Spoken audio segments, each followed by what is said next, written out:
Hi guys, welcome back to my another video. ഈ കയ്യിരിക്കുന്ന സംഭവം എന്താണെന്ന് മനസ്സിലായോ? നമ്മുടെ അടുക്കളയിലൊക്കെ സ്ഥിരം ഉപയോഗിക്കുന്ന ഒന്നാണ്. ഇതാണ് വടക്കംപുളി. മീൻപുളി, തൂട്ടുപുളി, മരപ്പുളി എന്നീ പേരുകളെല്ലാം അറിയപ്പെടുന്ന നമ്മുടെ സ്വന്തം വടക്കംപുളി. ഇതൊരു മരത്തിലെ ഫ്രൂട്ടാണ്.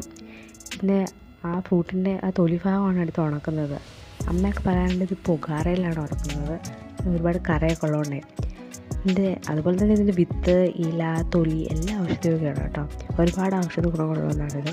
ശരീരഭാരം കുറയ്ക്കാനും ദഹനാവസ്ഥ മെച്ചപ്പെടുത്താനും കൊളസ്ട്രോൾ കുറയ്ക്കാനും അതുപോലെ തന്നെ നമുക്ക് ക്ഷീണം, പേശി തളർച്ച എന്നിവയ്ക്കെല്ലാം ഇത് ഉപയോഗിക്കാറുണ്ട്. വിശപ്പ് നിയന്ത്രിക്കാനും ഏറ്റവും നല്ലൊരു മരുന്നാണിത്. പ്രമേഹം നിയന്ത്രിക്കാനും എല്ലാം ശരീരത്തിൻ്റെ മെറ്റബോളിസം വർദ്ധിപ്പിക്കാനെല്ലാം ഇത് ഉപയോഗിക്കാറുണ്ട്. നമുക്കിത് വെച്ച് എന്തൊക്കെ ഡിഷസ് ഉണ്ടാക്കാമെന്നറിയാമോ? നമുക്ക് മീൻകറി ഉണ്ടാക്കാം, രസം ഉണ്ടാക്കാം. ഒരുപാട് ആയുർവേദ ഗുണങ്ങളുള്ള ഒന്നായതുകൊണ്ട് തന്നെ നമുക്കത് നമ്മളെ വയറിന് നല്ലതാണ്. നിങ്ങളുടെ നാട്ടിൽ എന്താ പേര് പറയുക നമ്മുടെ വടക്കംപുളിക്ക്?